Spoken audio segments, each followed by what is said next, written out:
My dear friends, स्वागत है आप सबका कृष्णा लॉ एकेडमी में। मैं हूं ममता। चलिए आज की क्लास हम स्टार्ट करते हैं। आज की क्लास में हमें समझना है संसद को।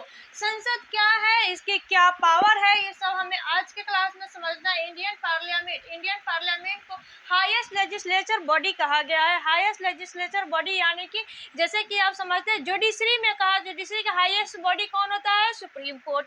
एक्सिक्यूटिव का हाईएस्ट बॉडी कौन होता है? तो प्रेसिडेंट। फिर उसी प्रकार से होता है लेजिस्लेचर का हाईएस्ट बॉडी कौन होता है? पार्लियामेंट। तो ये इस तरीके से इसमें कहा गया है। ये किस आर्टिकल से किस आर्टिकल तक दिया गया है? तो संसद को अगर एग्जाम में पूछे कि संसद को किस आर्टिकल से किस आर्टिकल तक बताया गया है, एग्जाम में ये अक्सर पूछता है, तो आप वहाँ बता सकते हैं कि 79 से लेकर के 122 तक संसद को बताया गया है, ये आर्टिकल दिया गया है। फिर उसके बाद यहाँ पे आपको आता है कि हाउस ऑफ पीपल और काउंसिल ऑफ स्टेट। संसद को दो भागों में बांटा गया है, एक राज्यसभा, एक लोकसभा। राज्यसभा होती है जो state of council of state होता है, और लोकसभा होता है जो काउंसिल ऑफ पीपल। यानी कि आप अक्सर सुने होंगे राज्यसभा की जो चुनाव होती है ये किसी को सुनने को नहीं मिलता है, लेकिन जब लोकसभा अक्सर सुनेंगे लोकसभा का चुनाव है, तो लोकसभा का चुनाव होता है लोगों के द्वारा चुन के संसद को वहाँ पे भेजा जाता है, तभी उसे कहते हैं हाउस ऑफ पीपल और काउंसिल ऑफ स्टेट। ये इसका डायरेक्ट इसका चुनाव नहीं होता, इनडायरेक्ट इसका चुनाव किया जाता है। फिर आता है संसद का काम क्या होता है। संसद का काम क्या होता है? तो संसद का काम होता है लॉ मेकिंग। ऐसे तो संसद के बहुत सारे काम होते हैं, लेकिन जो इनका मुख्य उद्देश्य है, संसद का जो मुख्य उद्देश्य है वो है कानून को बनाना। कानून, जब संसद कोई कानून बनाती है तो पूरा देश उस कानून का फॉलो करता है, पूरा देश उस नियम को मानता है। जो नियम, जो कानून, जो एक्ट संसद के द्वारा पारित किया जाता है उसे पूरे देशवासी उसे मानते हैं, ऑल इंडिया पे वो लागू होता है। तो इसका काम है ये लॉ बनाना। फिर आता है कि वेरियर और लिस्ट और कॉन्सुमेंट लिस्ट। फिर उसके बाद आता है आपका फाइनेंशियल कंट्रोल। तो फाइनेंशियल, बिना संसद के मर्जी के सरकार एक पैसा भी खर्च नहीं कर सकता है। जब तक संसद राय न दे, जब तक संसद अपना इरादा न बताए, अपना सही राय वहाँ पर नहीं रखे, तब तक सरकार एक भी पैसा खर्च नहीं कर सकते। फाइनेंशियल जो कंट्रोल होती है वो संसद के पास होती है। जो बजट होती है, फिर टैक्स आता है, जो कंट्रोल होता है, ये सब किसके पास होता है? संसद के पास होता है। फिर यहाँ पे क्या आता है? Control over executive. एक्सिक्यूटिव के भी जो कंट्रोल होता है, जैसे कि राष्ट्रपति से लेकर के जो नीचे स्तर के जितने भी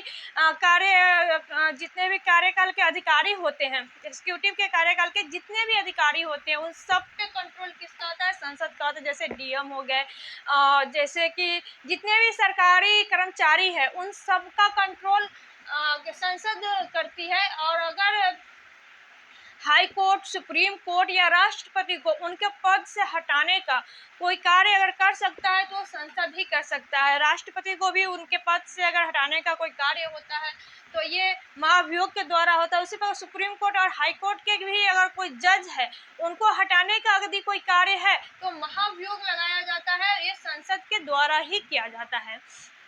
फिर उसके बाद आता है कि ये जो संसद के द्वारा जो भी क्या कहते हैं, जो हमारा संविधान है, संविधान में जो भी संशोधन करना है, बदलाव करना है, ये शक्ति सिर्फ और सिर्फ संसद के पास है। ये कहाँ है? तो 368 आर्टिकल में है। 368 आर्टिकल में ये दिया गया है कि संविधान जो बन गया है उसका नियम तो फॉलो करना ही है, लेकिन यदि समय के हिसाब से यदि उसमें कोई भी संशोधन करना है, कोई भी बदलाव लाना है, तो सिर्फ और सिर्फ संसद कर सकती है, और ये आर्टिकल 368 में दिया गया है। पार्लियामेंट ऑफ इंडिया, भारतीय संसद, इसको हम फिर से रिवाइज करते हैं। जैसे सुप्रीम लेजिस्लेशन ऑफ बॉडी, भारतीय संसद को कहा गया है, ये कहाँ दिया गया है? तो पार्ट 5 में दिया गया है। फिर आर्टिकल 79 से लेकर के आर्टिकल 122 तक में दिया गया है। ये एग्जाम में अक्सर पूछता है, तो एग्जाम के लिए आपको ये याद करना, आर्टिकल याद होने बहुत आवश्यक होते हैं। फिर ये कहाँ है संसद? तो ये न्यू दिल्ली में है। बाई कैमरा मतलब कि 2 कैमरे में बनाए गए हैं। जैसे तो 3 से ये बनते हैं, तो उसी में पार्लियामेंट को लोकसभा, राज्यसभा और पार्लियामेंट से संसद तैयार होते हैं। ये 26 जनवरी 1950 को बन के तैयार हुए थे। फिर आता है यहाँ पे कॉन्स्टिट्यूटेंट असेंबली, यानी कि ये इतने डेट को बनके तैयार हुए थे। यहाँ पे संसद हमारा संविधान बनके तैयार हुआ था। ये कुछ केस लॉ है जिसे याद करना बहुत ज़रूरी है, जो एग्जाम में अक्सर पूछे जाते हैं। ये केस लॉ आपको फंडामेंटल राइट से जुड़े हुए हैं। इसमें कौन से जैसा कि आप देख सकते हैं यहाँ पे केस लॉ में, ये आपको सबसे पहले आता है 91 का, 1991, फिर 65, फिर 67, फिर आता है 73 का, फिर 75 का, फिर आपको 80 का। ऐसे करके हम केस लेकर के आए हैं। तो इसमें मतलब किसमें आपको बताया गया, जैसे कि शंकरी प्रसाद में आपको बताया गया कि फंडामेंटल में संशोधन कर सकते हैं। फंडामेंटल जो हमारा राइट है, अगर आवश्यकता अनुसार उसमें संशोधन करना पड़े तो हम उसमें संशोधन कर सकते हैं। फिर आता है सज्जन सिंह, इसमें भी बताया गया है कि हाँ, इसमें भी संशोधन कर सकते हैं, पूरा अधिकार दिया है। फिर आता है कि गोरखनाथ के मामले में बिल्कुल ही इसे काट दिया है, बिल्कुल ही बोल दिया कि नहीं, फंडामेंटल राइट में कोई भी संशोधन नहीं हो सकता है, तो इन्होंने बिल्कुल ही काट दिया। फिर आता केशवानंद ने बताया कि हाँ, कुछ हो सकता है। फिर इंदिरा गांधी में भी इसको इजाज़त दिया गया है। फिर मिनर्वा मिल्स में भी संतुलन बिठाने के लिए, अगर संतुलन, जैसे कि आप देख सकते हैं, संतुलन बिठाने के लिए फंडामेंटल राइट में यदि संशोधन करना चाहे तो कर सकते हैं। तो इस केस लॉ को आप अच्छे से नोट कर लेंगे और याद कर लेंगे, क्योंकि एग्जाम में ये केस लॉ फंडामेंटल राइट से बहुत पूछे जाते हैं। तो ये कुछ केस लॉ है जो याद करना बहुत ज़रूरी है। जैसे कि अपर हाउस, जैसे मैंने बताया कि ये क्या होता है, राज्यसभा को अपर हाउस कहा जाता है। राज्यसभा इसे कहते हैं काउंसिल ऑफ स्टेट, यानी राज्यसभा, इसे अपर हाउस कहा जाता है। इसका चुनाव नहीं होता, ये इनडायरेक्ट से इसका चुनाव किया जाता है। फिर आता है लोअर हाउस, ये क्या होता है, लोकसभा, ये हाउस ऑफ पीपल, लोकसभा को कहा जाता है, क्योंकि लोगों के द्वारा चुनाव करके तो संसद भेजे जाते हैं, जो कहाँ जाते हैं, लोकसभा में जाते हैं, जो लोकसभा में जाते हैं, इसलिए लोअर हाउस बोलते हैं।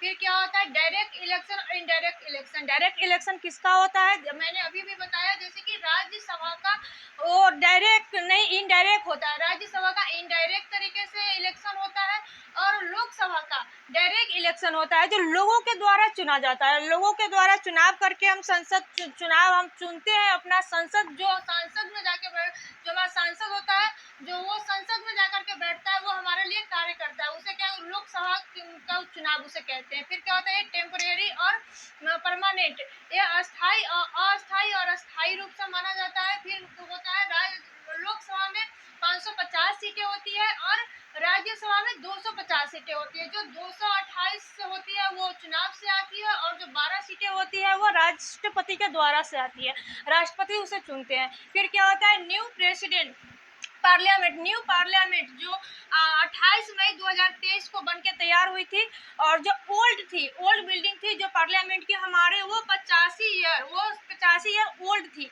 वो इनसफिशिएंट थी।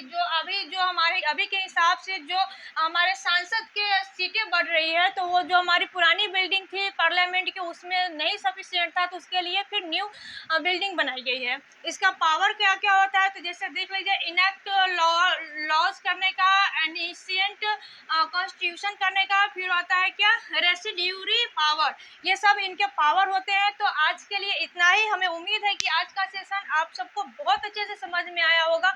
जो नहीं समझ में आया वो हमें कमेंट में बताइए। हम उम्मीद करते हैं कि जो हम समझाए जिस तरीके से आप सबको समझ में आ गया होगा। नहीं समझ में आया तो आप हमें कमेंट में बताइए, हम फिर से उसे एक्सप्लेन करने का कोशिश करेंगे, आप सबको बस समझाने की कोशिश करेंगे। तो आज के लिए इतना ही, मिलते हैं फिर नेक्स्ट सेशन में।